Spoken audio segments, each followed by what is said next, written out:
Hello, champions. I hope you've had a good week. Welcome to the Late Night Lounge here on Latte Firm. Arsenal Football Club have been crowned champions of the Barclays Premier League. Back to the top of English football after 22 years. What a week it's been. Ladies and gents, boys and girls, welcome to the show. We're going to digest and reflect on everything that we've seen all throughout the week. What a gargantuan celebration outside the Emirates. 100,000 plus Arsenal fans supporting late into the night. The player reactions, what it means for us getting back to the top of English football. So much to talk about. We're going to reflect and relive some of the magic from that night. I have not stopped absorbing the content from this week. In fact, I've had 2 very unproductive days at work, just scrolling through the timeline. My thumb is beginning to hurt with all the likes and the shares and the retweets. Welcome to the show. Hope you've all had a good week. Hope you're all enjoying this very new sunshine that's kind of dawned upon London. It's very, very warm, and it's been a glorious day, and it's going to be a glorious weekend. It is, of course, the final match weekend of this season's Premier League, where Arsenal will be crowned Premier League champions, and we will have the trophy in our hands. Can you believe it? Oh my gosh, we've already had a fantastic start to the show, and it's Cyrus again who's gifted 20 more Latte Firm channel memberships. Cyrus, man, I know you're in a really good mood this week and your generosity knows no bounds. It is greatly appreciated, but a very, very warm welcome to 20 new channel members. Ad-free content, exclusive content throughout the summer. Thank you so much for your support. And Cyrus, your generosity is very, very, very gratefully received. Jonathan says, I'm ready for those Saliba, Gabriel, Barclays trophy pictures. Come on, you Gunners. Glad we could enjoy the team without the pressure this weekend. It could have been different. I know. Isn't it fun going into a weekend without the pressure of having to win or being forced to win? It's just really, really good. Welcome to the show, Jonathan. Great to have you here. Who else is in the house? Jizzle McDizzle. Just imagine how he'd be feeling about this game had City have beaten Bournemouth. Thank God we can relax now. P.S. Much love to you, Yen Wayne, and the whole Latte Firm family. We deserve this. We do indeed. The wait has made it so much sweeter. And all those along the way that have hated everything that we do, that makes it really sweet as well. Welcome to the show, Jizzle McDizzle. V Vlad, good evening, all you champions. What a week. If only this feeling could be bottled. Come on, you Gunners. And to think, we've got a couple more maybe impromptu meetings to come and a Champions League final. This could be the GOAT years of all years. Adam, absolutely love the thumbnail. We did it, FK. Thanks for another season of awesome content. Hope the boys can bring it home from Budapest. Very kind words, Adam. Really, really appreciate it. And lots more content to come over the summer. I mean, the summer transfer window opens in just 3 weeks' time. Too soon. Tamina, hi, FK. How are you doing today? I'm well. I'm warm. I'm happy. We are the champions. Do you like my new picture? She asks. I love it. The champions. Look at that. Phenomenal.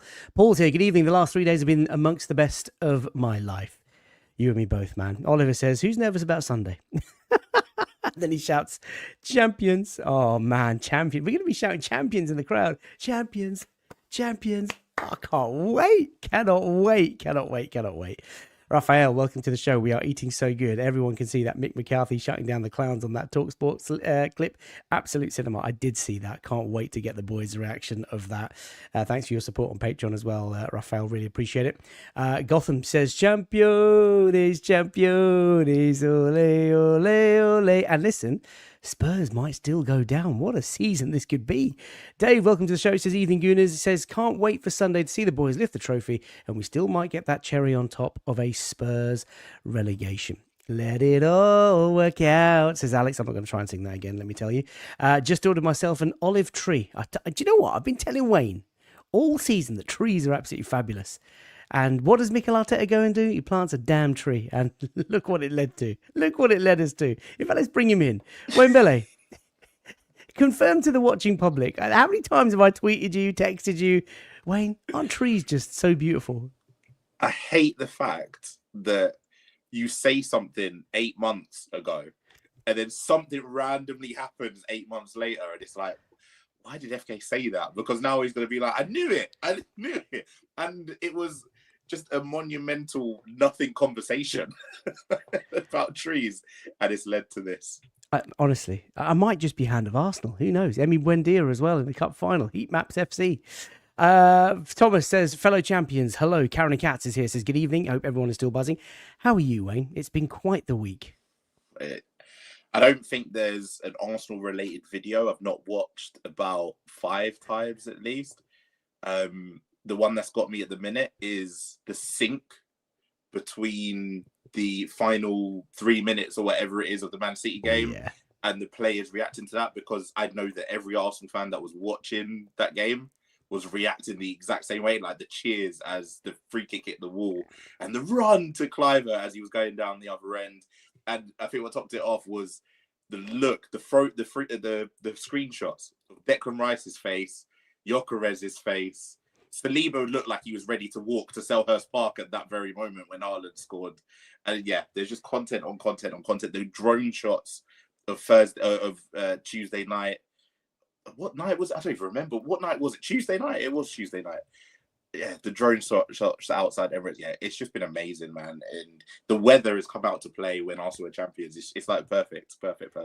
Oh, honestly, it is just perfect. The weather is glorious. Inflation is down. The economy is rising. Arsenal winning the championship. I mean, it's just phenomenal. And look at the mood in the chat. Good evening, champions. We are the champions, says DJD10. Danny just shouting, Campeones, campeón. I mean, it's just phenomenal. I mean, just think, Wayne, this time last week, we had no idea. This time 3 days ago, we had no idea what was happening.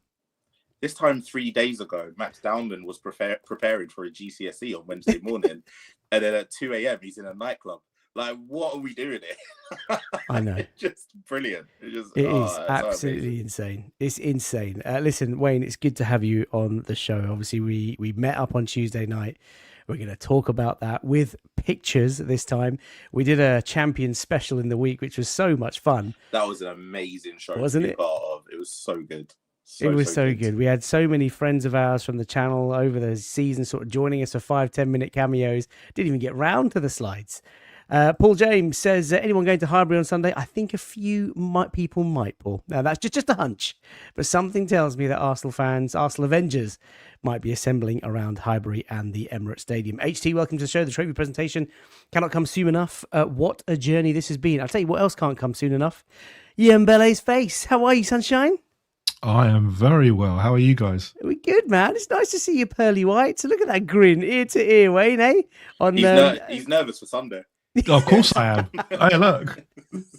If that trophy, if Martin, fumbles, what are you worried about? Him dropping the trophy? Is that happened before? It's happened before. So let's not say.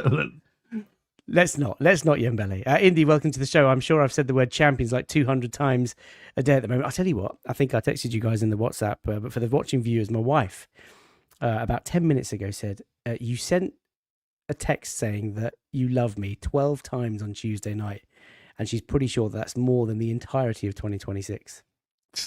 So, I mean, vibes, right? Vibes. Yeah, Bella, how's your week been? Obviously, you couldn't attend because you had other things to attend to, but you missed out. And from watching from afar, did it take your breath away? Oh, how could it not? I mean, we always knew that Arsenal ruled London, and it just proved it, really, didn't it? No manufacturing of people come out, etc. It was purely spontaneous. I love the time lapse. It started about, what was it? Was it about 5:30? The first person was there. They were like sitting at the, on the stair. And I love the lapse. How about what was it? 8 o'clock, as people started to realize it might happen, it just started to fill out. It's an amazing look at how people's hopes and dreams come together. And then at 9:30, it just went absolutely ballistic, didn't it? It was like crazy. But well, like you said, I had a tweet just before I came on from in fact, let me read it. I want to do him justice because he's very, very kindly sort of took the time to tweet me, which I always appreciate. And it was Javs, who is JAVVS, says FK, the run from the Tollington to the stadium at the full-time whistle felt like something out of a movie, with a crying face emoji. Jav, I feel that. I really feel that. You've described that so beautifully, but can you imagine it? Yeah, Wayne, just watching the game on the streets of London, or watching it glaring through the living room window of a house and catching the result and then sprinting. Apparently, the pubs have cottoned on to what's going to happen on Sunday, so they've started charging like bucket loads for a ticket. I mean, look, yeah, when you're in the sort of industry, leisure and hospitality, it's had such a knock ever since the sort of COVID times. You can forgive people for thinking this is going to be a glorious event. They've got to make their money. Off licenses as well are going to have an absolute field day. The burger vans will be out. There might even be t-shirt sellers, medal sellers, scarf sellers. Half and halves? I mean, look, you got to let these men have their day. Half champion. Oh my God! Actually, that might be half a men. That might actually be a collectible. We might have to do that. Talking of those moments, FK. Oh my God, yeah, the Palace Arsenal half. That actually might be an elite scarf to get. But no, the Kimmo video that he's done of your final. Oh yeah. That's... Obviously, we're lucky enough to have a small couple of seconds that we phoned you, Yem phoned you, I phoned you. It's mum, with champion. That was just, if anyone's not seen it, head over to FK's Twitter, the Latte Firm Twitter. That video summary was brilliant. Yeah, I mean, I got to say, Kimmo FC is absolutely glorious. His football compilations and edits, I think he's the best in the game. You know, and if you're not following him on socials, do get involved. And I went live on the Tuesday night. We'll talk about the story actually in the slides, but I went live on Tuesday night in the last few minutes thinking, okay, Bournemouth are on top. Brooks, he just missed. And then I went live. And I was only on air for about maybe 7-8 minutes of the game. And I was so confident. And then I was an emotional mess because Haaland scored. Then my arse went because I thought, oh my God. Then Savinho had acres of land as he sprinted down that left-hand side. And then the final whistle went. And then Yembele was the first to call me. I called my mum. You called. I was crying. I mean, that video is on the timeline. But Kimmo has done a wonderful, wonderful 3-minute comp. And it's been retweeted and liked like over 1,000 times. It's insane. I've had some really lovely messages on the back of it. It is a little shame that his song won't get to number one because obviously North London Forever is number one in the iTunes and Spotify charts at the moment. Yeah, so the Kimmo FC After Review, the remix, that was on Spotify. Do check it out. Sarah says he just loves everyone. Sarah, I mean, what can I say? Really appreciate you. So many people in the chat. Cyrus the GOAT. Viva saying, Cyrus, what a legend. Mad generous. Thomas sending you some love as well. A warm welcome to all of our new channel members as a result. V. Tollier says, hi there from SoCal. SoCal? Where's that? Do you guys know? California. Southern California. Oh, nice. From Southern California. Come on, you Gunners. What a perfect week and weekend to come. Indeed. And people are just not going to get tired of this, are they? Biryani rice like the usual. Champions don't get tired. Champions don't get tired. I keep catching myself saying we're Premier League champions. And I'm like, am I saying we that are. right? Believe in it, baby. We are the Premier League champions. Ejag, the Wenger video gets me every time, mate. The fact that someone has made that video and kept it under wraps for days, presumably, just no. My but head you know is what on it Mars. is? It's not just Wenger. It's everything. You know, like that minute where they stop the music and they fade it down to after review. Number 90 foul on the god. What a way to do it! That video, the music, everything. It's perfection, isn't it? It's just pure cinema. Perfection. You know, like when someone has got it, he must have. You know, like when the video had finished. You know, Wayne will probably know better, and you know you've nailed it. It is done. That's the one that's gonna. You know, it's gonna hit different. It was amazing. Metro's in the house. Look how handsome he looks, Wayne. Look at him. Doesn't look like that's real not life. Him. That's not him. I've seen him in real life. But he says, good evening, lads. When are we spreading the Arteta Klopp agenda? Metro, if you've seen my latest tweet, I think it's something along the lines of Arteta really forced Klopp and Guardiola into retirement. It's true. It's true, isn't it? It is true, isn't it? I mean, Pep had, one time against Arteta just, beats him. Can't take it anymore. Have to go. Mbappe apparently searching for houses in London. There we are. Colleen's here says, my social media accounts are just Arsenal fan pages now. We'll probably cry on Sunday evening seeing Saka and Martinelli, who were here 7 years ago. Lifting it will break me. But one eye ahead on Budapest as well. Colleen, welcome to the show. Hope you've had a great week. It's been a glorious week here. Look at the chat. Keep the chat active. As we always do, I will get through as many of the contents of that chat as possible. But as we always do, the final match day snack check, chaps. What have we got for us? Yembele is the last in. You can be the first out with the snack check. What you got? I have still gone down my milk trail. I've been I went to a few Bossman shops, found something different, a Milka Choco cake. Okay. Are they raisins or is that chocolate chip? No, it's chocolate in the middle, chocolate chips on top and a chocolate filling in the middle. Okay. You saved a good snack till the last weekend. Come on, mate. Tuck open. Okay. Nice little foil wrapper. Very good. Do you know what? Why do we never get? Why is it coming always from other countries? As in, it's all imported. Why do we never get the good stuff here? Because milk is not made in the UK. I mean, there's the hint. Very There we nice. go. You know, look at that. Oh, go on, tuck in, soft, moist. Soft, moist, a little bit of a crunch from the chocolate chip on top. Oh, Milka again. It's another banger. Mate, Another I'll tell you banger. what, you've done well there. You've done well. Chat, let me know what you guys snacking on tonight. Biryani Rice says, snack check, some good old barbecues. Thanks to our gaffer. Yes, of course, Mikel Arteta was apparently cooking, making fires in the garden as his family ran through to tell him the news. 433's here. Welcome, 433. It's so good to see so many familiar names in the chat because you guys have all been through the journey with us. Evening, lads. Firm family. Hope these croupy rumours are true. Are there rumours about Croupy? Is that what's happening? Andy Love, evening FK. I joined your podcast after you started the show on Tuesday, not knowing the score, and I thought City were winning when you asked, should I just finish the show now? My shock turned to joy. Well, the story of that is that they equalise, and I didn't want to be one of those channels. You guys know, the loyal viewers will know it's nothing about sensationalism on here. We have fun, we turn up, we talk, and we try and be sensible. We mock Mbele. But I didn't want to be that channel that was going to go viral for like celebrating Sensible. And then you said you just mock me. I mean, it's true, right? It's true. And yeah, of course, we got lucky in the end. Hot Naj Hirsch Patel says, needed this late night. Didn't we all? Right. 100k on a random Tuesday, indeed.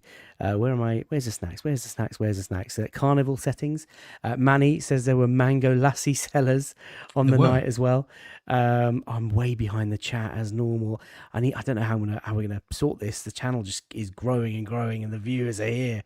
Next season we might have to do something. I don't know. We'll figure it out. It's called getting a producer, my friend. I don't know about. Is it a producer? Mods, I think is the term. Is it a producer as well? What's the producer going to do for me with chat? Sort through all of this. Oh, is it? Is that how it works? Okay. Yeah. Aiden Aiden says, snack check tonight is a crunchy blast cornetto. Interesting. Karen says, I had Domino's tonight, but now my snack is a Victoria sponge.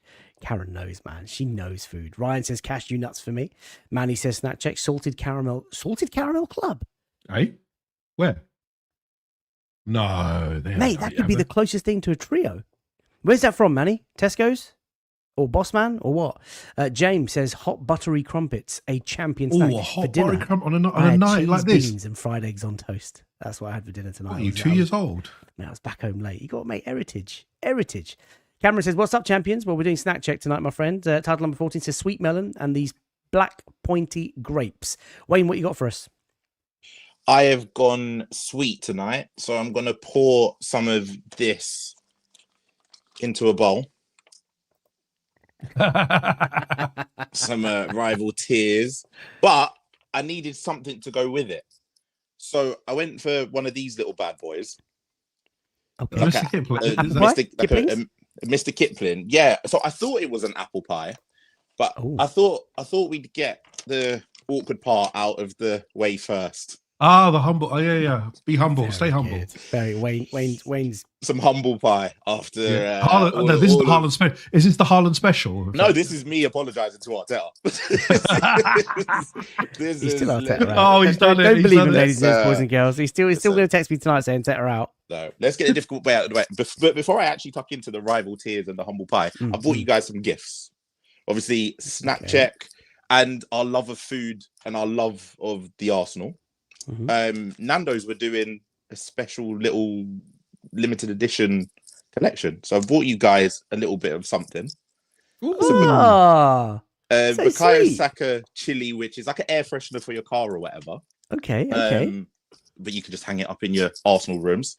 Since we're bottlers, some peri Saka sauce. Do you know I've never had the Saka sauce? Have you not had the Saka? It's really nice. It's actually, I like it. Every time I went to Nando's around here, they just told me that it all got nicked. So it's true. That's Met nicking all of them. I'm giving it to you. That's why.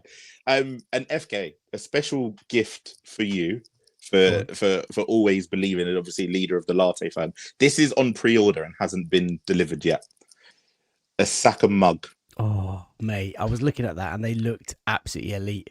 So Nando's are going extra, aren't they, at the moment? Well, they know that Arsenal fans will lap it up as evidently Wayne is doing. Go on.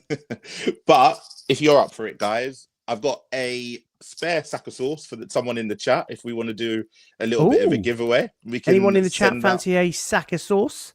We've got a Nando sack of sauce. If you're abroad, just make sure your country allows liquids and Oh my food. God, yeah. I don't want to get anyone arrested, but we could do a little bit of a giveaway for a sack of sauce, and I'll also throw in one of the. Do you know what? Nando's Met has just air confirmed. fresheners as well. Met has just confirmed his stealing habits. Look at, I mean, Yeah, he's got I knew it 5 was him. Peri I Peri knew it was sack him. bottles in his house. Aiden says he'd love the sauce. Right. Okay. So giveaway time. So let's do this. Yes. Yeah. There is a new feature on StreamYard, which I'm going to really sort of look forward to using for next season. But as a pilot, let's say, our inaugural giveaway using this this app, what you need to do, I actually don't know what you need to do. What do you need to You do? have to put the hashtag. So you have to type this in the chat. Hashtag Saka is a champion. There you Put go. that in the chat, all one word, and you will enter the giveaway. Hopefully, FK's done it right, and he should see as you start putting. You're asking FK, the least All right, hang on. technologically Let me enabled man, just- to let me get just this check it, right. yeah? Let me just check it. If- Could anyone just type hashtag Saka is a champion? champion. Exactly All as one I've done word. it. As Here we is, go. like that. Aiden Ains has done it. Okay, here we go. So lots of people are doing it. Let me just have a quick look. Ooh, the entries You are have some going up. entries? It does look There good. we go. It does look good. There we I go. can't lie. Hang on. So Let me Give just give that a couple minutes. let me just prove it to people watching. Right, here we go. While So I dig into this humble pie. that's see what it's doing. See the numbers are going up in the middle. Do you see Oh, that, very guys? nice. Yeah. So it's working. So all I need to do at some point in the show is press draw, this big blue button here, and it will pick out a lucky winner. And then Wembele will take care of distribution, I Packing, guess. yeah, packing it, picking it, all of Very it. popular. It's very popular, isn't it? Look at that. It's very, very popular. And I've lost where we were in the chat. So thanks for that, Yeah, Wayne. I Really don't- appreciate it. Chrissy says, hello from Cyprus. Feels so good to be champions again, doesn't it? Just really, really does. SC says, are you shipping the sauce to Fiji? Listen, if you live in Wayne, Fiji, that might and be quite expensive. You don't need that. You're living the life right now in Fiji. You don't need that. This is true. I mean, look at this. Everyone's gone nuts with the Saka is a champion. I will bring that message up later on in case anybody joins. I think StreamYard says that it's only one entry per person. So it should be, yeah. Please don't spam it. If you've entered 10 times, it only counts as Just put a one bot entry, in already. right? Put a So bot into this chat already. I will tell you that straight away. Okay, I can see some repeats in there, and that's fine. Keep the chat active, but you will only go in once. Lemon Fear says, send it here. They don't have Saka sauce at the Nando's in the States. They probably don't have a lot of stuff at Nando's in the States. Right. Yeah. Snack check for me is a lovely brew in my son's mug because he did, of course, fracture his finger on Wednesday night. But he is well on his way to recovery. He was trying to block his sister from going to the toilet and doing a poo. She got angry, pushed him out of the way, and his hand got caught in the door. And so, yes, fractured a finger. He's got a buddy strap on, so 2 fingers joined together, and he's getting all the sympathy at school. So get well to you, my little boy. And I've got Borders Milk Chocolate Viennese Whirls. It's a new, so you know how normally I have my raspberry sort of dark chocolate. They've got ginger and orange dark chocolate, but they've released whirls. So I'm gonna dunk and bite. Mate, I like Viennese, absolutely tremendous. Oh my god! We got the buttery top and then the milk chocolate. Just Borders on another level.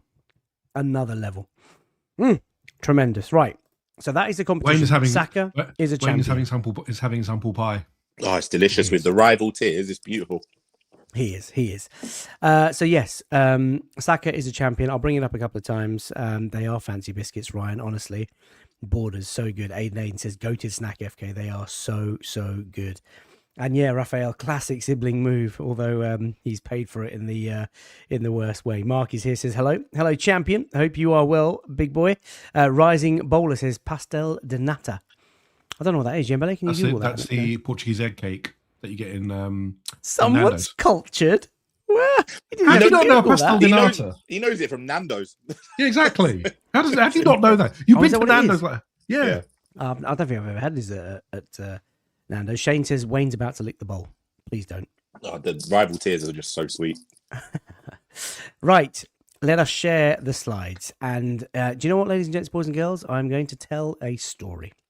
We're going to cast our minds back to the start of the week and reflect. But before we do that, proof that after 22 years, the title is finally ours. Now, bear in mind, these slides were prepared for Wednesday night when we did the Champions special. Never got to show them. But the long wait is over, ladies and gents, boys and girls. 22 years we've had to wait. Yeah, does that make it a bit more special, do you think? Do you think the fact that we've waited so long, is that why the fans gathered and there was that release and why it's such a big deal for us? I mean, I've not seen anything like it, and I've lived through a few title wins in my time. Oh, yeah, absolutely. I mean, look, we want to be dominant and we want to win titles every year and, be that kind of force. But human emotion is always about the highs and the lows. When you've experienced the lows, and we have, look, our lows are relative lows. Look, we don't take anything away from clubs that are experiencing relegation, bankruptcy, all of that stuff. That's just a different level. But in our relative terms, as a club that's supposed to be at the top level, we have been at one of the lowest points. We were 13th at one point. Even further at one point, we were well down the table. And the steady climb and the setbacks and the almosts, it's classic cinema almost, that you have this kind of, we were nearly there. 3 years in a row, we were second. Last year, we took it to the absolute last day. It was just all of that, I think, just grew our emotional tie to the winning the Premier League. And I think it's just like anything, in human nature. When you get it, the explosion of emotion just takes over and you can't help yourself. And we showed it in the biggest way possible. And the fact is that Arsenal as a club, as a fan base, as a community, and I'm saying as a community as well, because maybe I'll go off topic a little bit, but when everyone gathered, it showed the power of Arsenal as a community force, because it was people of all religions, colours, creeds, etc. There was no animosity, no fighting, no bad behavior, etc. It was just pure, unrivaled joy. And that's what brings us together, that our shared emotional tie to the club and the journey we've been on. It's just fantastic. And that's why it means so much more. I'm sure, fingers crossed, if we win it again next year, that it will be slightly different, but it won't take away from the journey we've been on, which has been unbelievable. From losing, Arsene Wenger leaving to, chaos effectively in our club, to where we are now, where we're a unified force under Mikel Arteta's guidance, and the club has a purpose, direction. We are very clear in our structure, and probably, and we will discuss this probably, the most settled in terms of our overall club structure, if we call it that. So yeah, very special. I think the journey just brings it all together for us, and it's that journey that has brought this emotion out in people. It's fantastic. Oh, you're on mute, Fies. I'm scoffing my biscuit. Andre says, absolutely, the 22-year wait is why it's so special. Grown-ass man here. And I cried, as did I, as you saw. Raphael says, this title, this team, this club, it's the biggest love story that I've ever seen. Well, look, it's a reality. We are the Premier League champions of 25-26. Now, Wayne, I want to go back to that story now. Let's talk about Tuesday night. And let's talk about the mood, and we're going to talk about player reactions in a second. But I've brought that photo up because there was a moment when it could have all gone horribly wrong. So, look, before going into Tuesday's game, we'd done the business against Burnley. It was a scrappy affair. We just needed to get the 3 points, and it was a really happy ending at the Emirates. The tour of the lap of appreciation, Mikel's words, Erdegaard's words, really sent us home in a very happy mood. There were a few of us that were expecting City to turn Bournemouth over. There were a few of us that were expecting Bournemouth to get something, and there were a few of us that were just too scared to watch. And that was the league table going into that Tuesday night. So we'd played the 37 games with obviously Crystal Palace at the weekend. And we knew that if Manchester City win, we would have to go to Selhurst Park and put on a performance and win that game, as per the shock, as you can see on the faces when Haaland scored on the right-hand side. Manchester City, they had to go to Bournemouth and they had to win. And if City do win, it goes to the final day. And if they had have lost or drawn, as they did, we would become champions. Now, obviously, the game ended 1-1, and Junior Krupi, who is the main man and the sort of flavour of the month, got the point for us. But Wayne, Tell me about your sort of experience of watching this game. First of all, were you expecting Bournemouth to do anything? Then when Krupi scored, how was your heart and your mood? And then when Haaland scored at the death, how are you feeling? Do you know what? This is one of those games where, under normal circumstances, I would watch at home by myself in a dark room, curtains closed, and just hope for the best. I didn't expect Bournemouth to get anything because I thought Manchester City would turn up as the Manchester City that we've seen. But I was so hopeful that Bournemouth would do something. And if anyone was going to do anything at this stage of the season, it was going to be them, because they're the most informed side in the league. They were going for Europe. The results at the weekend almost, they fell in our favour, because we knew that at least a point for Bournemouth would guarantee them European football. A win would nearly guarantee them Champions League football. So everything was kind of in our favour.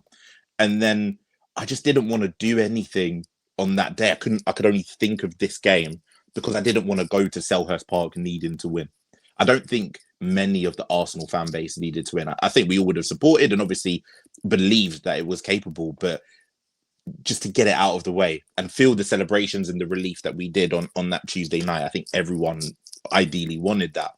As the game was going on, and so yeah, I got a call from a couple of my friends, and they were like, "We're going to a sports bar in Canary Wharf. We've not seen Arsenal. We weren't a friendship group last time Arsenal won a league together. We met in uni. We came up through uni, stayed friends for sort of 15 years, obviously, since then." And they were like, "We have to watch this together." So I went to the sports bar, and as I walked in, Man City scored the offside goal. I don't know if you remember that, in like the first 5-6 minutes or whatever it was. Someone scored and they were blatantly offside. And I thought, if I've come out and City are going to batter them 6-7-0, I'm just going straight home. But I don't think I sat down properly for the full 90 minutes. When Krupi scored, I've celebrated more than most Arsenal goals this season, because just that sense of relief and belief. And then you're just watching the clock after that. I didn't need another Bournemouth goal. As not Alex Scott, what was his name? David Brooks missed the first chance, cut across. That would have ended the game. I was gone. I was celebrating because I thought it's just a tap in at the back post. It's easy. And he missed it. As they hit the post, I was like, this ain't gonna happen. It's not gonna happen.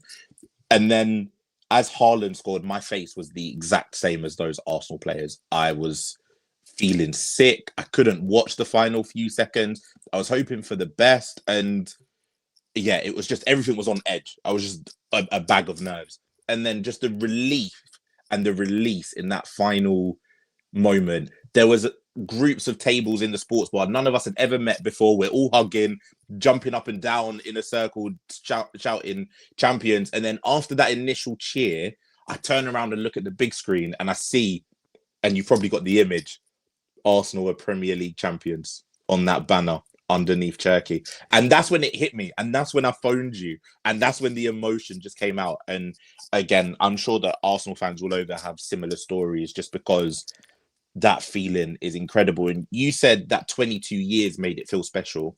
We've been talking on this show all season about, listen, I wanted it as easy as possible. I wanted the title wrapped up by February. I wanted to be 77 points clear, and I didn't want any stress whatsoever. But I think the feeling of it coming down to the wire and being as tense and as tight as it was made that release even sweeter. And I don't necessarily think, if we had won the league back in March, I don't think we would have turned out like we did on that night on Tuesday. And that's a moment I personally will never, ever forget. We're going to talk about the night on Tuesday and how it turned into this spontaneous sort of meetup and record numbers of fans, just absolutely incredible atmosphere. Paul Pavlinsky, thank you so much for your very kind donation to the channel. Says, we've got the Champions League final in 8 days, gentlemen. I hope the players' minds are already set on that. The Premier League is special. The Champions League and Premier League is history. We must turn up. Paul, really appreciate that. Recognise the sentiment. We've obviously got Sunday on our minds. Get that out of the way. Get through that without picking up any injuries. Enjoy the day. Let's see what gathering happens after that trophy award, but we shall see. Yambele, Wayne talks about the moment of realization that we were champions, and we're going to talk about Pep in just a second. But there's the league table that we all wanted to see, the gold bar on the Arsenal name. When did it sink for you? When did it hit for you that, oh my God, we've actually done it? when the Sky banner came on. You know what? You know when not even when the commentator said it, when it flashed up, that's when I believed it, because some commentators saying it wouldn't. You know, again, it's slight disbelief and slightly your logical part of your brain has gone. So I was waiting for that confirmation. I needed written confirmation, and then when it happened, I went, "My God!" I couldn't contain myself. I was like shouting all over the house. Yeah, when it was at 1-1 and Brooks went through, I thought, come on, that's it. He's going to wrap it up. It's going to be easy. And then all of it, then he missed it. And then Haaland scored. And you're like, oh God. And then, do you know what? It's crazy how how these things just almost become cinematic. You know, you're like, as your video well put it, but everyone went through that roller coaster of emotions. As soon as Haaland scored that goal, you're like, oh no, they're going to do it, aren't they? And that's it. We're going to go to Sunday and that'll be it. But then the referee blew up, waited for a minute. Have we won it? Have we won it? Arsenal are Premier League champions. And then you started to go to your phone because you're looking for, where's the content? Show me some Arsenal players going nuts, and show me. I was just waiting for, where's my, because you thought, oh, they may have filmed something somewhere. Maybe they're doing something. And I quite liked that they went to the training ground. I think they were talking about this evening that actually it was Wayne and Met. I was listening to the Can You Believe It podcast as I was driving about. And they're talking about they quite liked that it was done at the training ground rather than at Vardy's house, for example, which was blatantly just a PR stunt. It was more natural, and it really was. It was so beautiful just to watch the natural emotion. The players were just like us fans, just going, oh God. And you heard Salim go 4-4-2, go 4-4-2, like we would, and away and all this kind of stuff. It just meant that they're like us, and no matter how much money you get, no matter how much fame you get, no matter how good your skill is, at your heart, you're still a child when it comes to these emotional moments, and you still say this. We all say the same things, don't we? You go 4-4-2, chuck it in a mixer, all of this kind of stuff. And we'll talk about the players' reaction in a second, but I think like winning the league, that moment, and as a few people have sort of said, Indy Barge, I think, said it just a few moments ago, Haaland scoring, they had that chance, and when Savinho was through in acres of land on that left-hand side, we all probably shit ourselves. I mean, my arse had gone, and I was just a mess.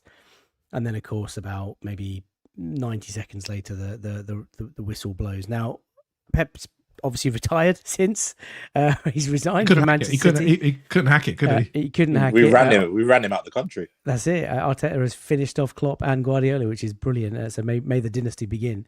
But he was quoted as saying, on behalf of Manchester City, congratulations to Arsenal, Mikel and his staff, all the players and the fans. They deserve it. That is how you praise the champion, just like Arteta did to Liverpool last year, but not like Arne Slot has done today to Arsenal. Very, very bitter from Baldylocks. But the picture that I do want to show you are these mentality monsters. I thought these were both perfectly executed production, I guess. The photo, the reaction of Rodri, hands on knees, and Cherky after the kick-ups, and do you remember the feigning of the injury in the Cherky's the one. Final? Look, Rodri's gormless, but Cherky after the Carling Cup final, giving it the big, oh my God, he just, look, I know Wayne thinks it's the biggest trophy ever, but my God, thinking he was something after that. This little, I don't want to say the word. Well, look, it's a glorious picture, Wayne. And this is, to your point, this is when it sort of sunk in for you. That red ribbon, that's all I wanted to see. And I think, when you called me, I was like, look at it, just look at it on screen. I was in tears because that's what I was looking at. Arsenal, Premier League champions. But as Jonathan says, hasn't fully sunk in for me yet. I just need to see the trophy pictures. I mean, it was just surreal. Just the way Sunday's going to be Sunday. We need that trophy lift. We need, having a little cardboard cutout. For Wayne, but he can't help himself. It's fine. Go on, you fill your boots, mate. Make up for Tuesday. Go on. It's right. He weren't there on Tuesday, so he can have this. True. Yeah, that's true. You guys are about to have your thing. Do you know what I did? What I don't. John Obi Mikel. What a numpty this one is as well. Jesus, have you seen it? Can't bring himself to. What's he done? He can't bring himself to congratulate Arsenal at all. He literally. Do you know who really annoyed me? William Gallas. William Gallas? Oh God, yeah. Oh What did God, he do? William Gallas, Gallup. yeah. He came out with a social media post and he's like, 22 years, congratulations, something about strong mentality. And I was Gallas? like, yes, Gallas. The same Strong as Sam mentality. Yeah, he really, really angered me. He really, really annoyed me. If you can see that social media post, I was fuming because how dare you, of all people, don't you dare. Indeed. Indeed. Mike Blake ran FK's bald buddy out of the league. Lego head domination is to come. Inject it. Love it. Look at that. I mean, stay humble FC as well. And do you remember how Erling Haaland took his shirt off at the Etihad after they beat us 2-1 and was giving it the old eyes in the corner and walking around that corner where the scoreboard had said City 2, Arsenal 1. And he had such a smug look on his face as if we've won today, it's coming. But Declan Rice said, not today. Not yet. It's not over. If I remember these banners correctly, I have a feeling that Turkey was the first one where they pulled it up, and I just thought, oh, that's beautiful timing. That is such beautiful timing because, yeah, you said you was focused on the Etihad game on getting revenge for that moment in the Carabao Cup. You was very focused on that. And me and Yen were like, no, we've got bigger fish to fry. This is your revenge, FK. This is the moment that do that. Do your kick-ups. Do your feign and your injury. Look at that image. That image is what everyone will remember. I'll tell you what else people will remember. I mean, Eze's reaction to this is just perfect. It is. And yeah, when this guy first appeared, I think it was City winning at Stamford Bridge. Everyone thought it was like a sky plant, and maybe it was, maybe it wasn't. He just happened to have an Arsenal bottle in his pocket from 2 years ago, apparently, and he'd been waiting for that moment. I mean, to think how this has come back to bite this guy on the ass, and now he is the laughing stock of the entire football world, and you've got Premier League footballers like Eze tweeting stuff like this, and yeah, where's his leg, says Karen. That is so funny in that interview that Eberechi Eze gave.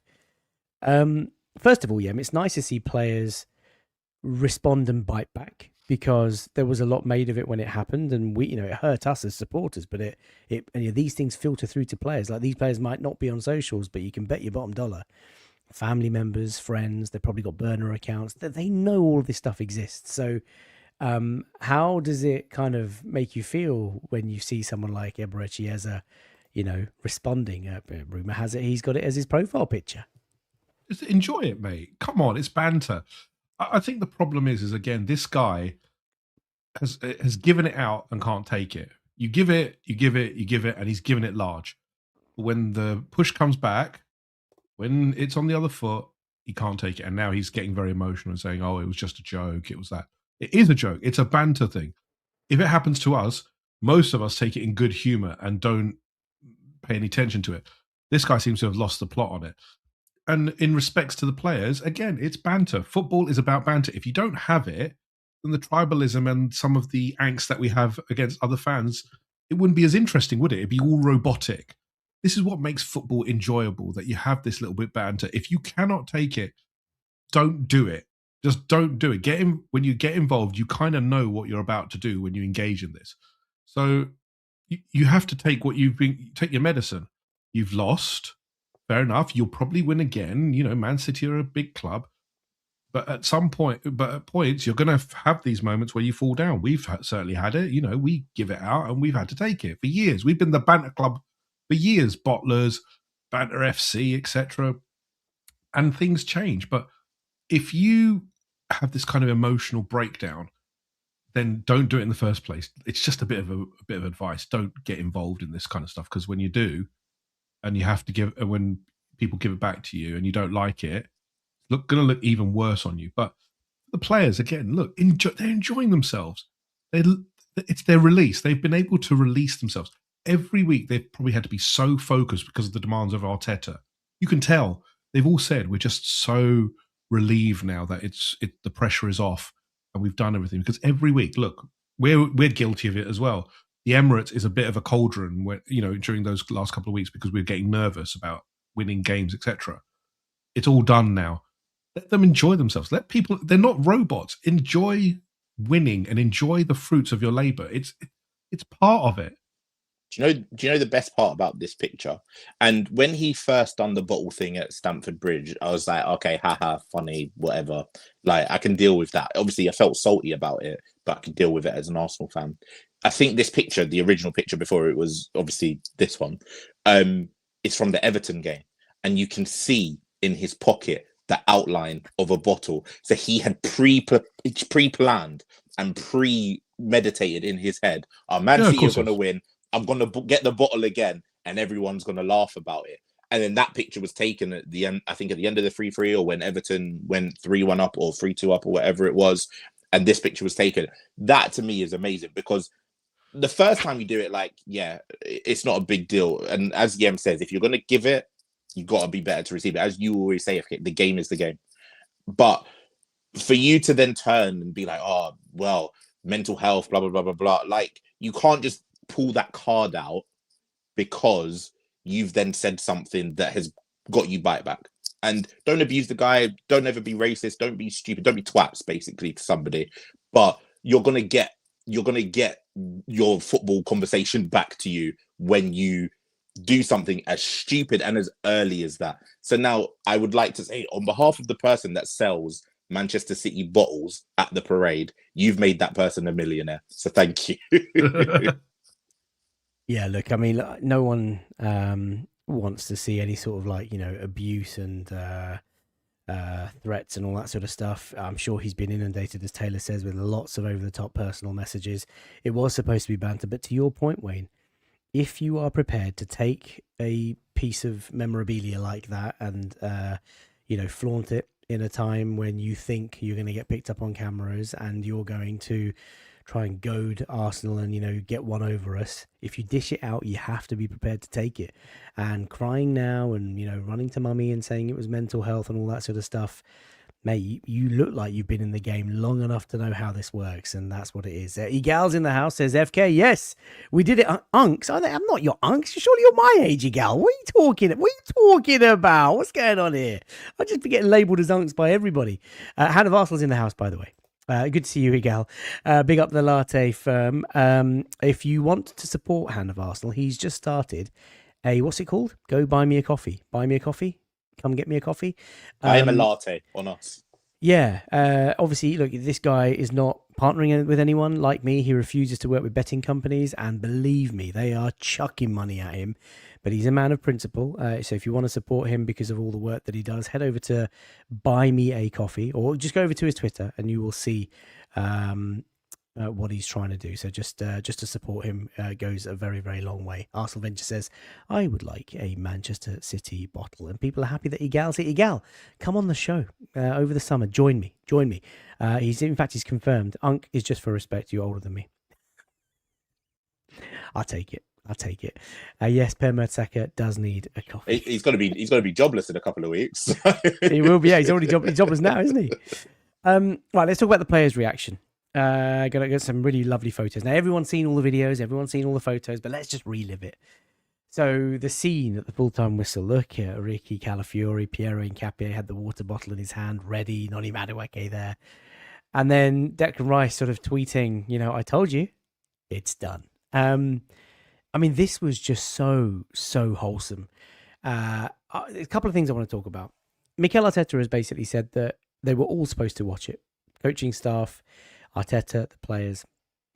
About 20 minutes before the game, Mikel said he wasn't feeling right, didn't think he wanted to be there, and he sort of wanted the players to have it as their night in case it happened. He went home, refused to watch the game. His sons were watching it in the house. He went into the garden, lit a fire, and started cooking on his barbecue. The players obviously had an absolute whale of a time. Now, we saw the reaction from when Haaland scored, but the full-time scenes, Wayne, you've seen the video, you've seen these stills. I mean, how did it grab your heart, man, when you saw this stuff?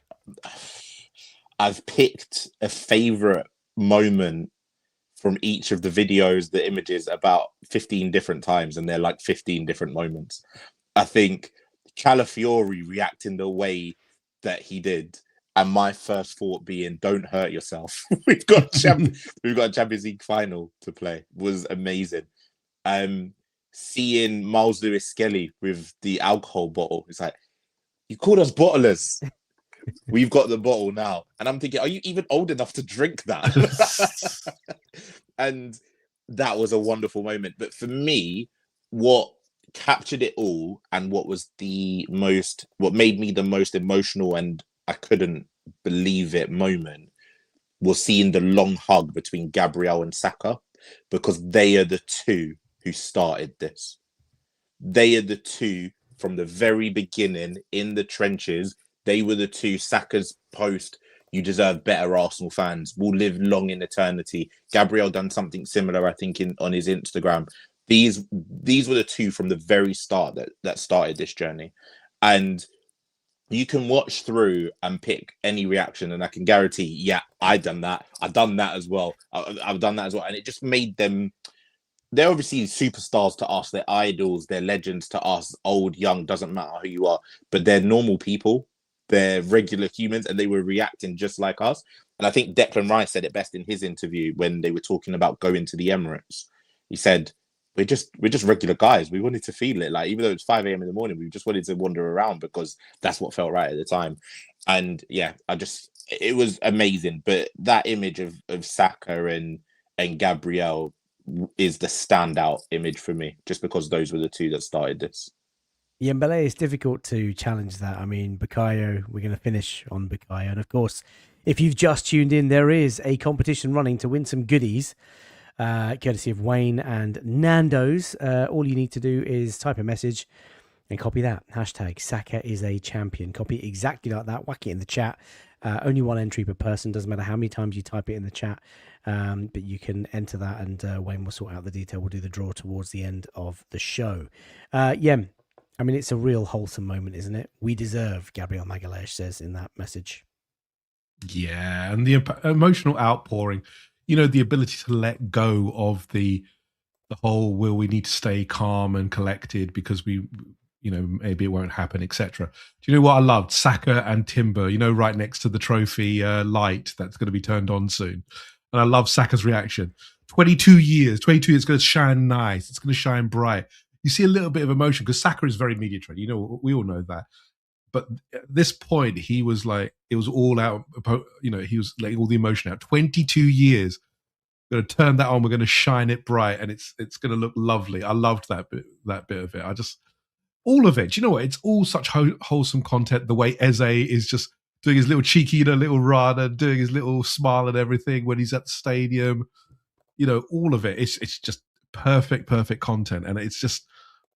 It just shows that human side, that these players aren't robots. They're very media trained. They have to say the right thing at the right time. But when it's they've just won this stuff.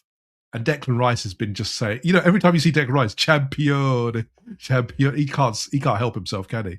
And it's nice to see. They're humans. They're connected. We're connected as a family. Declan Rice, I think he just still can't believe it properly, can he? He's every time you see him, he's like properly giddy about being a champion, and it's just so wholesome, as you've said. It's a beautiful thing from each player. Each of them has had an amazing reaction to it. So amazing. Hopefully, go on. Hopefully, it doesn't end and it keeps going and going until obviously the end of the season, and maybe it gets better. Maybe it does. Jason McDizzle says, I turned 40 on Tuesday. What a birthday present from Arsenal winning the league. I'd like to see what impact the Premier League trophy has on these players in terms of their, and to use your point about seeing the truth of Bukayo Saka like that. That was a dark Bukayo Saka where he just sort of let rip and said, something about bottle and losing or whatever it was, and that light's going to go on, and I hope it really transforms to their ability on the pitch, in that they have this aura about them and this confidence about them and this sort of swag about them. And I hope it gives them the belief to, and we've joked about it earlier with Guardiola going, and Liverpool have obviously fumbled, and this is a chance for Arsenal to go relentlessly in the hunt for Premier League trophy after Premier League trophy after Premier League trophy, build that dynasty, the age profile of the gaffer, the players, what we are looking forward to over the next 2-3 years. I mean, we've not actually done back-to-back championships. So that would be the first step for us, but to do it again and again and again, and we've been so close. I mean, the other thing, to go second 3 times in a row, mentally, like, where must you be? And, I've said it before on this channel, and I will, die on that hill. The cojones that Mikel Arteta must have to pick up the squad after coming so close after a grueling season. We know how competitive the Premier League is. After coming so close to, and also a club that have, cheated the system. And, there's only so much of it you can take. But yeah, he came back. He found new ways. He's changed the way we play football. There was that free-flowing football. Then it was extreme defense. Then it was set-piece football. Like, he's done whatever it takes to kind of quote or win in any context, I think is one of the famous phrases that we have printed around the training center. This guy has changed the approach, the squad, the tactics, the play to keep these footballers like mentally, motivated and inspired, and to have that belief and that confidence at the darkest times. Honestly, Mikel Arteta deserves a lot of credit. Yeah, I think Mikel does, as you just said, but I will also shout out the Kroenkes as well, and particularly Josh as well, because they've put up the money to enable us to get this squad together that could challenge for the Premier League. In the past, we've struggled with our squad depth. Still been challenges this season, but we've had the backing this time to get a squad together that had quality and the belief to take us through. And look, I know there's some areas where the Kroenkes are still not popular, but I think they've backed the manager. They've backed the manager with everything. Even when, at the lowest of points, they've backed him. They've said to him this season, we're going to give you the money.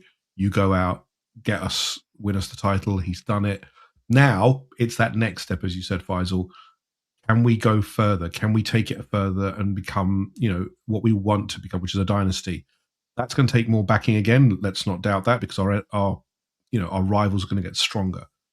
But no one can say that the Kroenkes have not backed this club and given them the tools to succeed. But forget the past 4 years that you were talking about, FK. You mentioned there the ability and the cojones to lift this group. The ability to do that after we lost to Bournemouth just 2 months ago, mate. 2 months ago, and then we go on this unbeaten run to make the Champions League final. We don't concede a goal in the league, and yeah, it was nervy for us. Yeah, it was 1-0 and it was terrifying. It wasn't good for the heart rate. It wasn't good for the pressure. But the fact that he was able to, first of all, stay in a title race after losing both to Bournemouth and then losing to Man City. In the past, in that situation, we've easily crumbled. And that just wasn't the case this time. And we discussed on the show the other night that since that Etihad game, we've picked up 12 points out of 12. Manchester City have only picked up 8. If the roles were reversed, we would have been called bottler. You can't label us with that brush now. And all of that credit goes to Arteta. And the thing, look, we've talked about Arteta a lot this season, and I've talked about the fact that sort of personality-wise, I don't necessarily gel with him the way that you do. But one thing I will absolutely say is I don't know if anyone has watched his Sky Sports interview where he talks about his family. And I don't know if we've got a slide on that. I don't want to kill your content, FK. But that interview is beautiful. And it's the first true human side that you see of like a manager. And sometimes you see it at the end of a season with like Pep. And sometimes you saw it a lot with Wenger. It was a vulnerability that you rarely see from Arteta because he's so very stone-faced and focused. But that interview was wonderful. And if you can watch it on YouTube, if you haven't watched it yet, I highly, highly recommend it. It's with Sky Sports. It's a wonderful interview. He's done a few today, actually. The one with Tom Hiddleston. Yeah, that as well.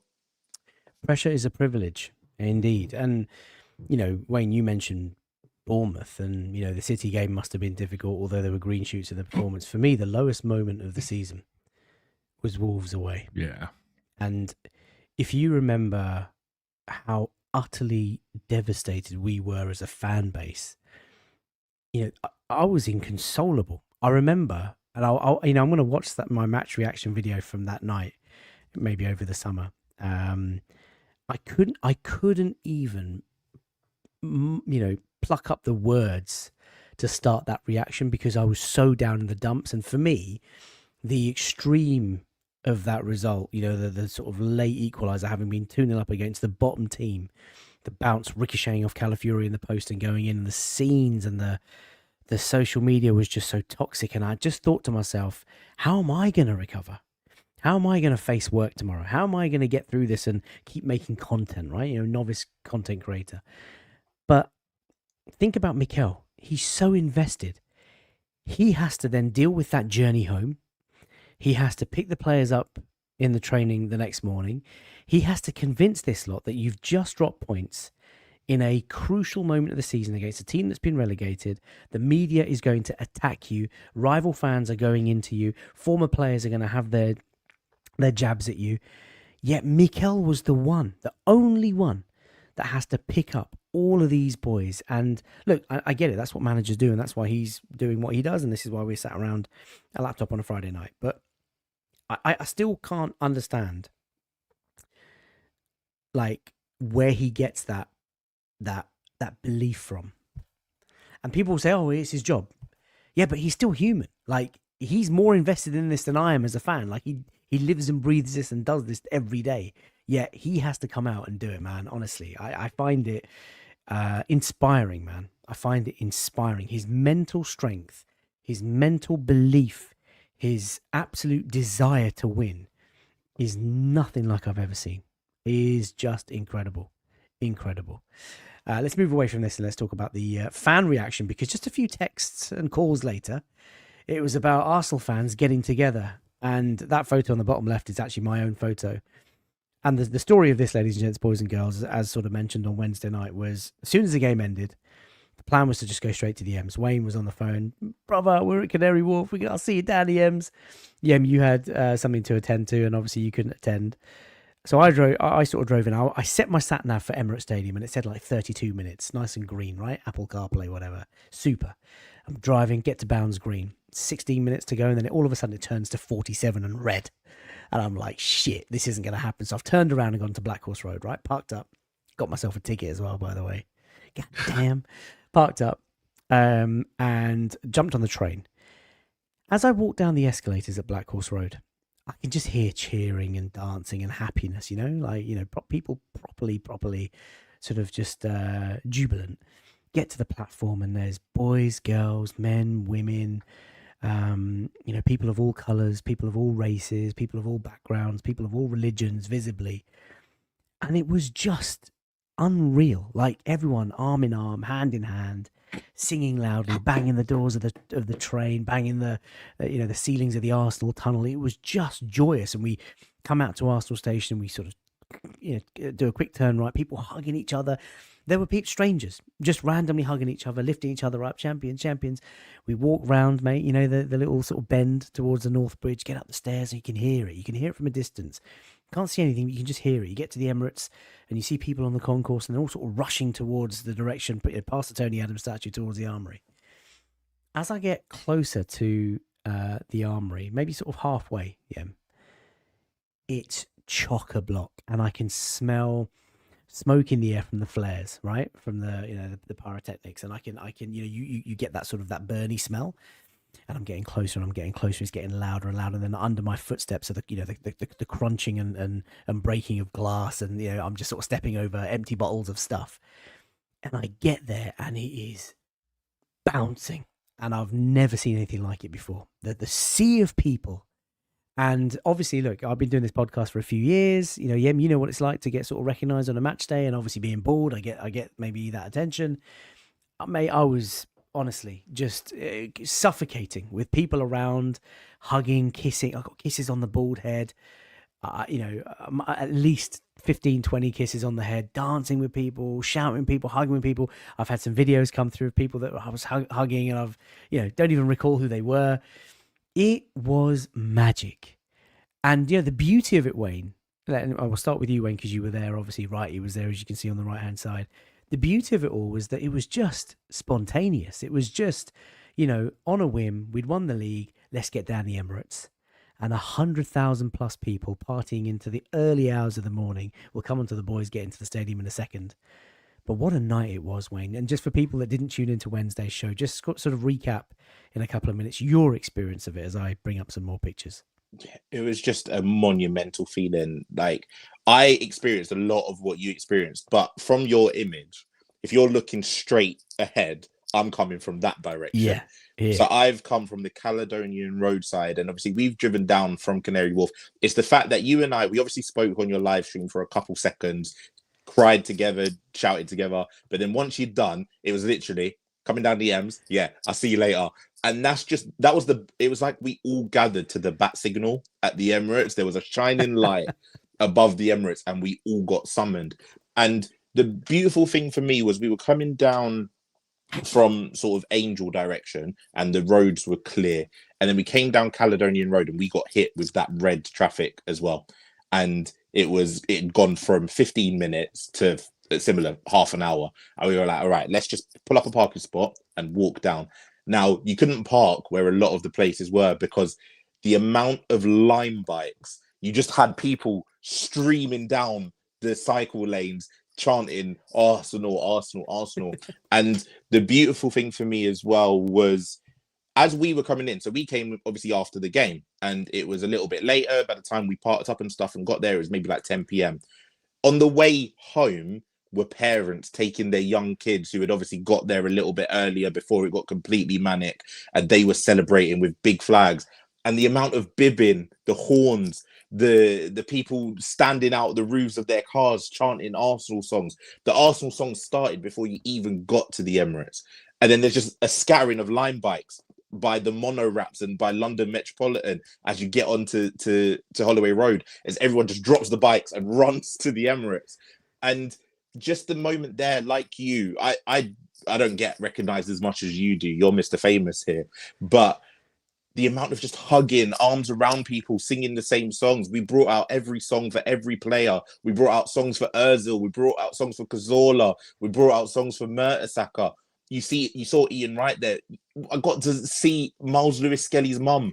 Why was I in a mosh pit with Miles Lewis Skelly's mum celebrating the title? And it was just beautiful. And the fact is, it was, like you said, all spontaneous. It was a wonderful feeling. And the biggest relief for me, because I know media and rival fans will stupidly try to make it a trivial, a tribal sort of thing, there was no trouble.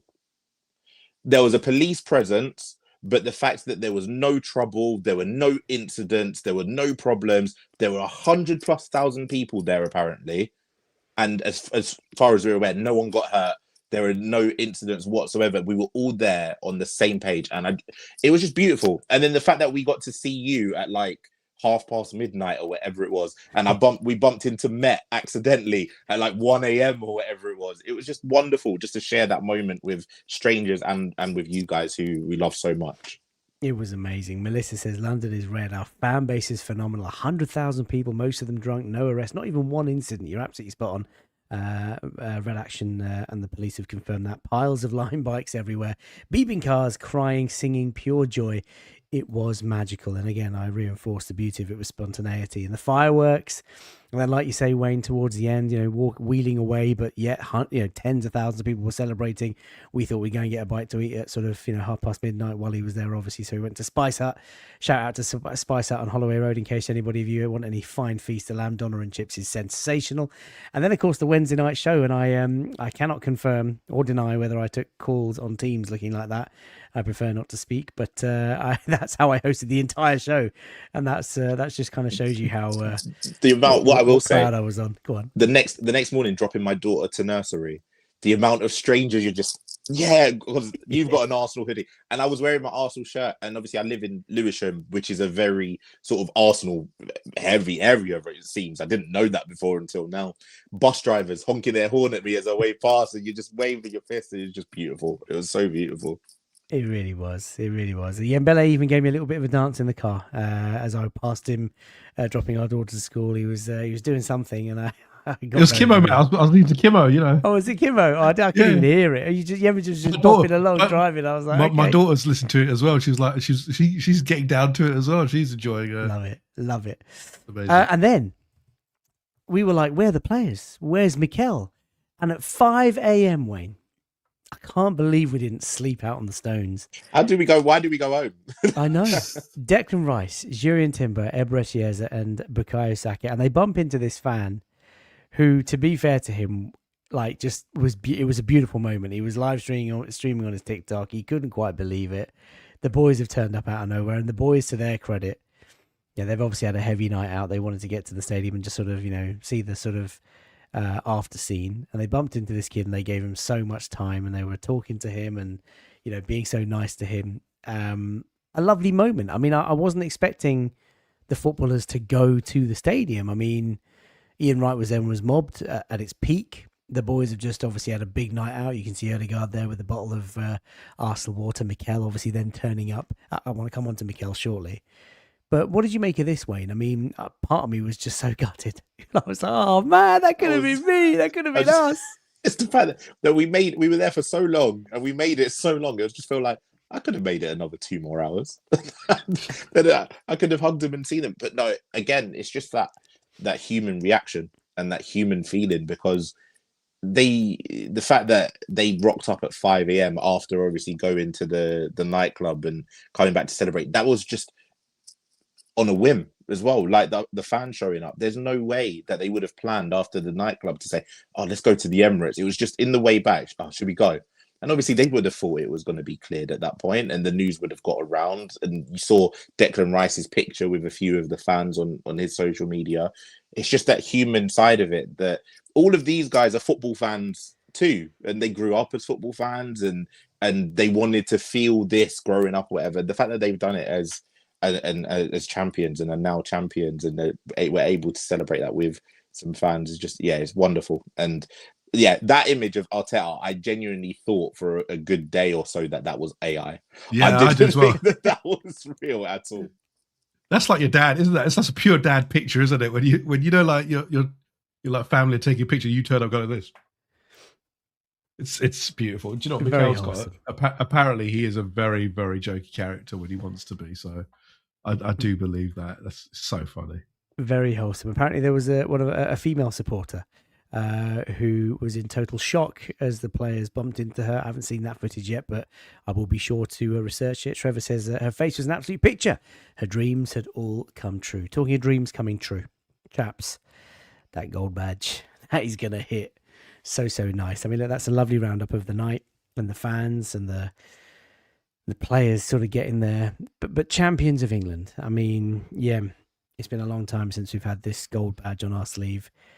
It's going to look absolutely epic on the new shirt. Have you both ordered your new shirts? Is that what's happening, or? I haven't yet. I will do. I kind of wanted to wait for after another final just in case. Yeah, just in case, because I want to know what I want to put on. But what I want to get. But no, I will be getting this because I want to frame it. I want to frame it with an image of them lifting the trophy and probably an image of Saka holding the trophy as well. Interesting. Let's see. Mike says he's so jealous that he wasn't outside the stadium at 5 a.m. Strictly Mad's crying again, mate. Just enjoy it. Enjoy it. And Mike says apparently Arteta photobombed the players. But look, we are the champions of England and it's such a great feeling. I guess what I wanted to kind of close on was the impact that it's going to have on our star boy and our star man. And Wayne, I want to let you go first because obviously we've talked about Bukayo Saka. We remember this tweet from so many years ago. You deserve more, Arsenal fans. And you can see, just look at the picture on the bottom left, man. Getting ready for school, having his cereal. And he's wearing his Arsenal kit. I mean, he's a Hale End boy. Been at this club. Everything about him, the way he carries himself, the way he represents the football club, what he does on the pitch, his talent. I mean, he's almost dedicated his whole body to Arsenal because his hamstring literally fell off the bone, clean off the bone. Had to have it reattached. He's now back to his brilliant best. What does it mean for you as an Arsenal fan to see someone like Bukayo come out of the academy, now as a Premier League champion, saying things with chest, and knowing that he's still got his best years ahead of him? It genuinely means everything. And we've been lucky enough, I think, to feel this sort of feeling with our youth players quite a bit. Like Ashley Cole coming through the academy and becoming the best left back we've ever seen, one of the best left backs football has ever seen. And how phenomenal that was. We felt this feeling with Jack Wilshere, and obviously he didn't reach the heights that Saka has in terms of the Premier League, but seeing Jack Wilshere at parades with the FA Cup meant so much. And this one for me is probably the biggest, because sometimes you watch Saka and you hear Saka talk, and it's like he doesn't know how good he is, or he knows how good he is, but he just keeps it very humble and very in check. But you've seen him after winning the league showing he knows just how good he is. And I think that that's going to be the case now for us as a team. You and I have spoke about trophies for a very long time, and I've said as soon as we win the first one, I think that we are going on to win so many more. And it might not necessarily start this season with the Champions League. Obviously, I really hope it does. And I believe that the boys can do it. But next year, I'll be looking at winning 2 trophies. The year after, we'll be looking at 3 trophies, because that belief and that mental hurdle has just lifted off everyone. It's going to lift off the players. It's going to lift off the manager. It's going to lift off the fan base. The fact that this one was so difficult and we've got it over the line, there's nothing now we cannot achieve. And Saka being the forefront of that means so much. And I know he's not had his best season performance-wise or numbers-wise, but the reality is we could not have done this without him. We couldn't have done it without him during this stretch. And remember how we felt when he was injured during the England camp. We thought, okay, well, we need him after the international break. He wasn't there for a good 3 weeks or so after, and we were starting to get worried that we wouldn't see him again because they were managing the groin or Achilles or whatever it was that was hurting him, probably both in Saka's case. But he came back, and the minute he did, he was there to help us over the line with the assist to Gyökeres, getting involved with the goal at Fulham, and just his ability on the pitch. Again, he's not had the best season stats-wise, but he was there to get us over the line, and it just means so much. Let me ask you a slightly linked question, Ian. Obviously, everyone's looking forward to the trophy lift on Sunday, but bearing in mind what Wayne just said about Saka, is this the one trophy lift that you're really looking forward to seeing, Wayne, or is there another player in the squad that you're looking forward to the trophy lift even more of? Was that for me? You said Wayne, or is that for Yem? Yem. Oh. I think it is special with Saka. Wayne's put it really well. He's been through the journey.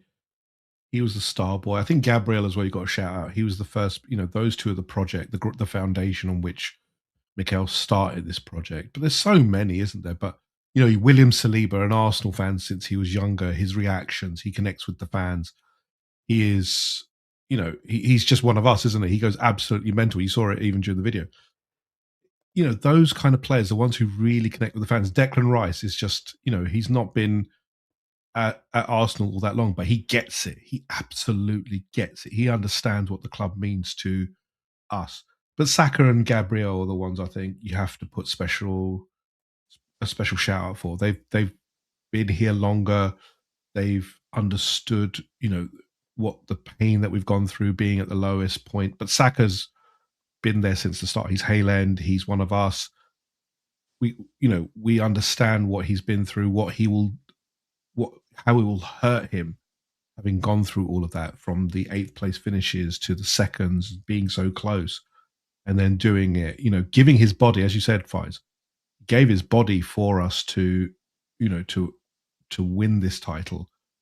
And I think it just, for me, it's Saka. He is the face of Arsenal. That's there's no doubt of that. Without him, I don't think this project would be what it is. I think his connection to Arsenal and to the fans is what makes it even more special for us, personally, for me. I just want to piggyback on that. There are 3 pictures that I really want to see, aside from the obvious ones, right?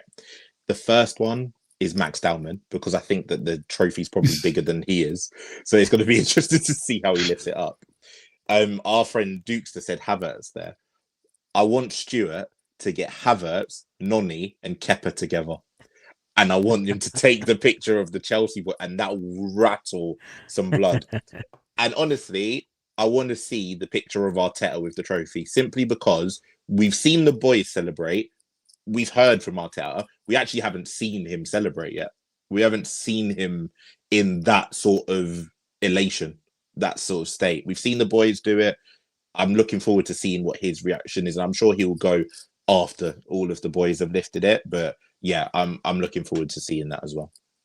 Tanjuru says Arteta for me will be perfection. Lots of shouts for Ben White and Karen and Katz. Yeah, you're absolutely spot on. Ian Wright spoke to Arsblog today on the Arscast Friday special, and he talked about the impact that Ben White has had at Arsenal and the impact that Arsenal have had on Ben White's body. Ian Wright also talked about Martin Odegaard and how he's in close contact with him and how he wants to see Martin Odegaard win and lift that trophy more than anyone. So really, really good listen. Do check it out. Let's talk about the gaffer as we bring the show to a close. There is a light, as we saw Bukayo Saka refer to, that is going to be lit as soon as they have the trophy in their hands. But the question here is, look, I think this is probably, put Mikel into the conversation as one of our most elite managers of all time already. And at 44 years of age, he still has the most insane future ahead of him if he wants it. And as far as I'm concerned, he can spend the rest of his life at Arsenal. What does this title win do for him, Yim, as a coach, as a gaffer, as a leader of men? That's vindication, isn't it? He's put so much effort in. He's come so close. He's tried everything. As you said, we've said on a number of occasions, he has gone from playing beautiful football, expansive football, attacking football, going defensive, going set pieces. He's tried everything. He has gone up against cheats. And the thing is, in his head, no matter how much he likes Pep, he knows everyone in football understands what Man City are and what they will do. And they did it this summer. They did it this year as well. It never changed. When they needed to, they went and bought. They used their resources and went and bought. You are fighting against almost the athlete that's too big, too strong, too powerful. But sometimes David beats Goliath and you get that moment, and he's done that, and he's done it consistently through this season. We have not been off the top of the Premier League much this season. It's not been very much. So from the start, we have been there. And he had to give a lot. He's acknowledged that. Even in that interview today, he said, I've given a lot to win that. But he also said something very significant, that he's still motivated and hungry to keep delivering. I think that's what drives him, the challenge of what's next. How can he improve? He's very self-critical by his own nature. And how does he improve himself? How does he make sure that that next level is reached? The next level is not very far because it's a week away almost. After that, it could be completely different. Once you've reached that pinnacle, we're going to see if Mikel, and fingers crossed it goes our way, if Mikel is that kind of person who will say, look, I want more trophies, I want more this, which I think he is. Or does he say, that's it, I'm done, thank you, I've done what I need to do, and I move on? I doubt it's that. I think it's the former, but it's motivation. You can tell he's motivated, you can tell he's hungry, he wants to win for Arsenal, and I believe that next year he'll still come back as demanding and as hungry as ever. What I will say in closing on my thoughts on the gaffer, yes, vindication is a great word, yeah. He always had this process.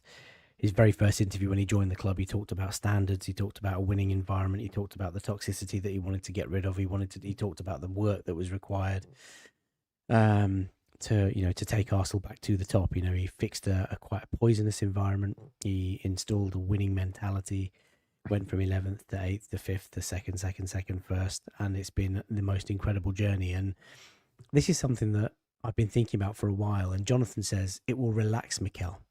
The best is yet to come. But when I say relax, Matthew's just nailed it by saying Pep and Klopp both felt burnt out. Does that mean that Arteta is nearer to the end? I mean, look, I don't think Arteta is nearer to the end because he's got 10 years on both Pep and Klopp. But what I would say, when I see Arteta on the touchline, and when I see Arteta in press conferences, pre-match press conferences are slightly different because he seems more relaxed. When I see him in training, when I see him in interviews, he's always stressed and active. Like, he's always on edge. He's 100% committed. And I hope that as he matures as a manager and now as a Premier League champion, I hope he learns to take it a little bit easier, because I do worry that when you operate at this intensity, at this tempo, at this sort of ferocity, at this level of the sport, the guy's been open about saying he's the first in at Colney, but gets in at 6 o'clock, doesn't, turns the lights off at the end of the day type thing. At some point that is going to catch up with you. And at some point, he's a dad, he is a husband. He talks so proudly about that in the Sky Sports interview. I just hope he doesn't get burned out, because it happens in all walks of life and all professions. It doesn't matter what you do for a living. If you operate at a certain speed and you go 100 miles an hour and you are committed and you are working every minute of every hour of every day, it does catch up on you. It doesn't matter how well you sleep and how good your diet is and how, what support you get from your friends and family. When you take on the weight that he is carrying of the responsibility of leading this magnificent football club, that can have, its consequences. And so I really hope that he learns to relax a little bit, not be so invested on a match day and scream instructions, bark instructions at every pass, every misplaced. Do you know what I mean? Like, we see it, right? We see it at the Emirates. He's screaming like throughout the entire, like, this guy must get tired. And so I hope, he's still young, still so young. I think he could genuinely build a dynasty at this club. And I hope, that he stays in good health and that he just relaxes a little bit. That's just but some people will say, look, actually, Mikel Arteta without the edge, without the intensity is probably not the same person. Rancid. Some people need that intensity. Maybe the players need the intensity. Talking of which, Dave says, can't wait for them to release the behind the scenes documentary. I didn't even know that was happening. And Biryani Rice says he will FK. He's already learned how to handle the media so well this year. I agree with you. I think he's handled the media really well this year. If you remember the time, the disgrace here, and you cannot give these decisions and all that sort of interviews in the past, he's been much, much calmer. And hopefully he's been better on the touchline. And now that the team has won, the pressure is off, and hopefully so is the handbrake. I mean, do you guys sort of understand the point that I'm trying to make? Like, do you think this could be a point where Mikel says, okay, I've got one in the bag, got a massive one coming up next Saturday, but if we can land, two of these, unbelievable. But I feel he's just going to relax, because like I see him, and even in sort of close-ups, like he's aged like a lot. If you look at the baby-faced Arteta that did his first press conference when he joined just 6-7 years ago, like he has aged. And he joked about going bald. I mean, it's not a bad look, but he joked about going bald the other day. So do you know what I mean? Like, am I making sense, either of you? Yeah, absolutely. You are. I think the one maybe concern that I would have in terms of him not doing that is, how competitive he is. So I think that this year, if we do win the Premier League and the Champions League, he's going to want to keep both of them. And we were 2 games away this year from going to the final and playing every single game in a football season. All of the league games, getting to the final of the Champions League, getting to the final of the Carabao Cup. We were 2 games away of doing it across all of our competitions. And then you add next year, we may have a European Super Cup. He's going to want to get to he didn't do it this year.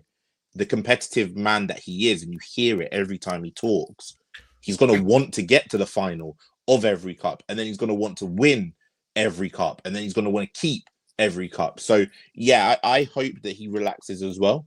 But not only for himself, but like for the team, because I can't imagine the conditions for players under that intensity every single day. And there was an article today which mentioned Eze had a bit of a chat with him and said, look, we need some days off. We need training to be a little less intense. We can win the Premier League, but you just got to give us a bit of space. And he listened and it's worked. So hopefully he does have that relaxing, but the competitive man that he is, I don't know if he's got it in him to do that, because that drive, you can just hear it every single time he talks about football. So we've not even talked about Palace, so let's end on that.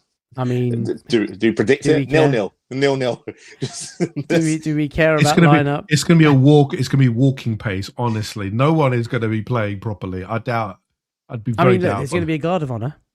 Yep. There is potentially going to be another sort of gathering of Arsenal fans at the Emirates. I mean, are you going to do that, Wayne, again, or? No, I'm watching this one family. I don't think I could get. I don't think I can get away with not watching it with family at least once. Yeah, you're obviously out of London, away from London for the weekend, so you're going to miss out again.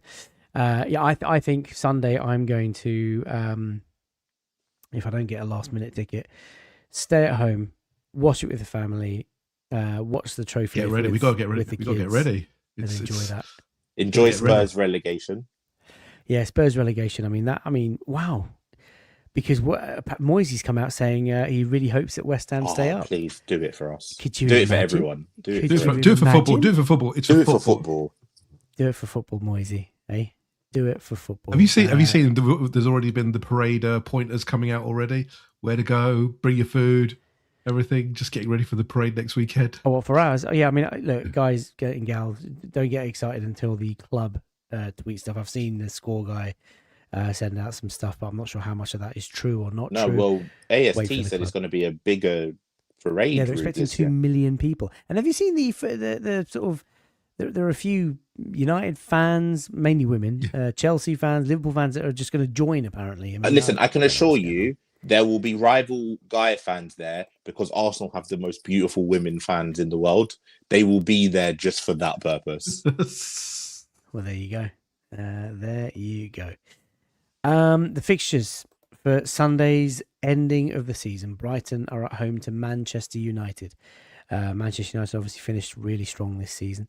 Burnley are at home to Wolves. Both of those teams have gone. Palace at home to the Arsenal. That is where the Premier League trophy will be presented at Selhurst straight after the game.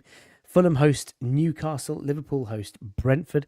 Now, if Brentford win or get a draw and Bournemouth go to Forest and win, Bournemouth will overtake Liverpool and no, they won't. Yes, they will. They will. And cause some trouble. City are at home to Villa.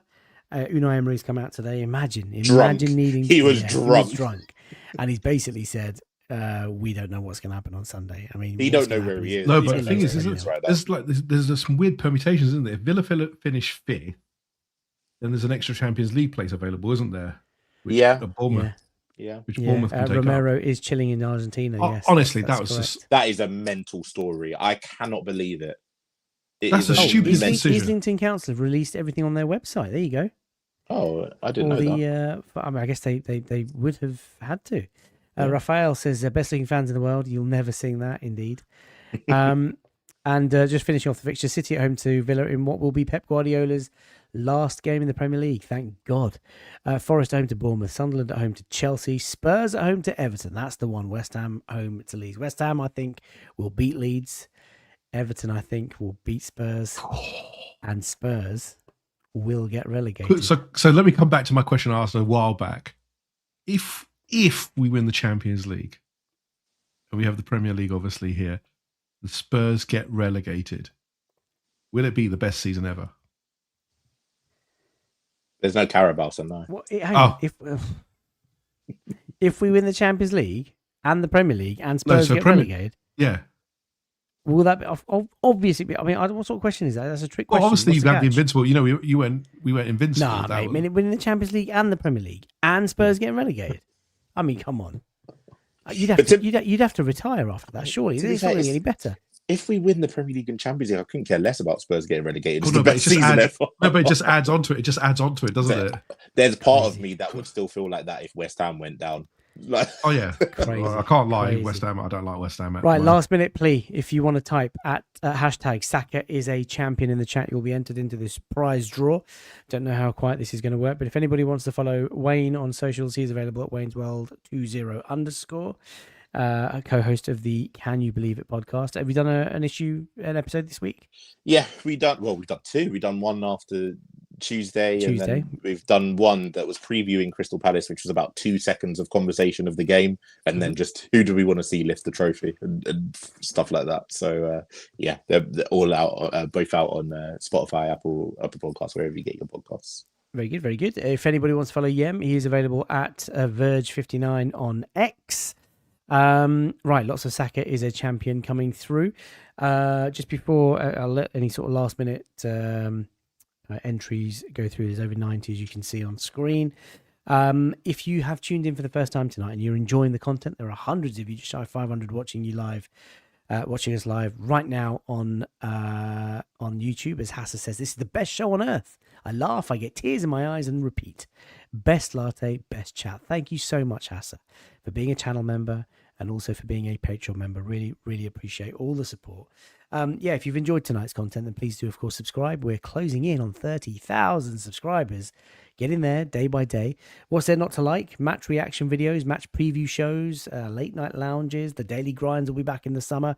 I am scheduling Lots and lots of shows with lots and lots of journalists and special guests. It's going to be really good fun over the summer. So do check it out. And if you want to support the channel for the price of a coffee a month, then head over to patreon.com/lattefirm. Right. Competition time, Wayne. Do you want me to press the button? Go for it. Just a reminder for anyone that wasn't here at the beginning, we've got peri peri Saka sauce, since we're such bottlers, to give away, which will be delivered to you. And chili, because he's our little chili. It's like an air freshener, all courtesy of Nando's. I don't know how you're going to post that Saka bottle. In a box with some bubble wrap and pray. Wow, and pray indeed. Well, there you go. All right, so let's do this. I'm literally just going to press draw. There are 102 entries. Shall I do it? Yeah, go for it. Oh, I like this. This is cool. Oh, it's slowing down. Oh. If it went to Dave, the winner is Dominic Lauder, 429. Now, Dominic, I don't recognize that name, and I don't know you personally, so you're going to have to reach out to me or to Wayne to claim this prize. I don't know if you're still watching, but do... my DMs are open on social, so whether it's F Carnage or Latte Firm, get involved.